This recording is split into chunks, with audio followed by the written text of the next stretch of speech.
Asian policymakers to ease further in 2013? Well, right now, most of the economies are actually more or less at full capacity. So if nothing bad happens, there's no reason to loosen further because they're very much on track. Of course, if there were to be a shock to the world economy, and we discuss in the report, we discuss a number of sources of possible shocks, policymakers should react.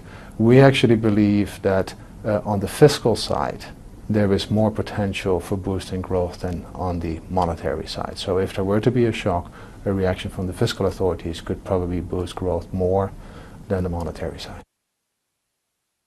China's economy seems to be turning a corner over the last few months, and your latest report puts growth at 8.4% in 2013.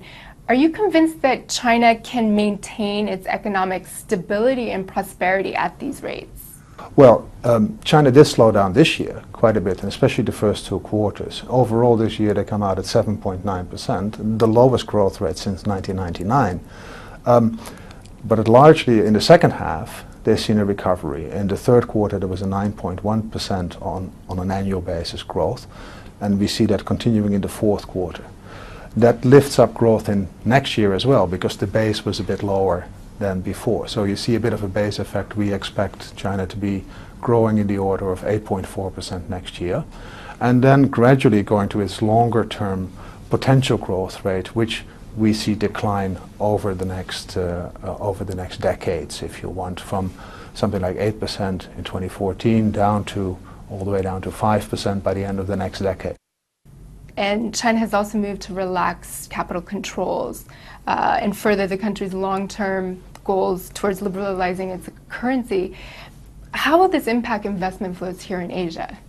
Well, that's really interesting, and it's one of the big developments that I think will play out over the next 10 years. I don't think there will be a rapid full liberalization of the capital account, and the central bank governor has said as much very, very recently.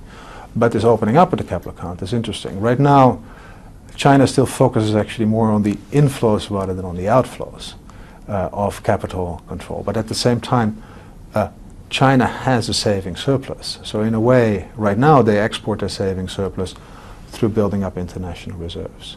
They're now liberalizing on the inflows, which means that they probably build up a bit more international reserves because people do want to invest in China.